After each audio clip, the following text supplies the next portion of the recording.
பார்த்துடுறோம். இந்த மாசத்துல 3 நாள் வந்துருச்சுன்னா கை கால் இடுப்பெல்லாம் உழையுது, தலையெல்லாம் வலிக்குது.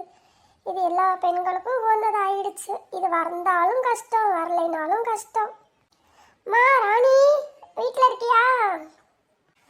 அடடே, அக்கா குரல் மாதிரி கேட்குது. ஏக்கா உள்ள வாக்கா, உள்ளதான் இருக்கேன். வாக்கா, உட்காருக்கா. ஏக்கா நிக்கிற? கோயிலுக்கு போயிருக்கேன்னு சொன்னாக்கா சத்தியா. எப்பக்கா வந்த போயிட்டு? உட்காரு ராணி. ஐயோ ஏக்கா, ஏன் கீழே உட்கார்ற? மேலே உட்காருக்கா, சோஃபால உட்காருக்கா.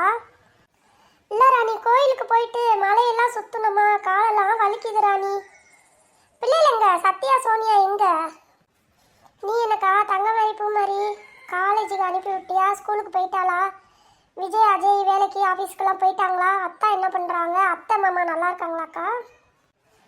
போயிட்டாங்க ராணி, எல்லாரும் வேலைக்கு ஆஃபீஸ்க்கு போயிட்டாங்க. அவரையும் வேலைக்கு அனுப்பி வச்சுட்டேன். அத்தை மாமா நல்லா இருக்காங்க ராணி. ஏக்கா டீ காஃபி என்ன குடிக்கிறக்கா? ஜூஸ் எதுவும் குடிக்கிறியாக்கா? அதெல்லாம் ஒன்றுமே வேணாம் ராணி. நான் கோயிலுக்கு போயிட்டு உனக்கு விபூதி கொடுத்துட்டு போகலான்னு வந்தேன் ராணி. விபூதி, லட்டு, பிரசாதம் எல்லாமே இருக்குது பையில். அதை தான் எடுத்துகிட்டு வந்தேன் ராணி. இந்த பையில் தான் எல்லாமே இருக்கு ராணி, எடுத்துக்கோ. சரிக்கா, நான் தொடக்கூடாது. சத்யா சோனியா வரட்டு எடுக்க சொல்லுவோம். என்னால் கீழே உட்கார முடியல, அதனால தான்க்கா மேலே உட்காந்துருக்கேன்.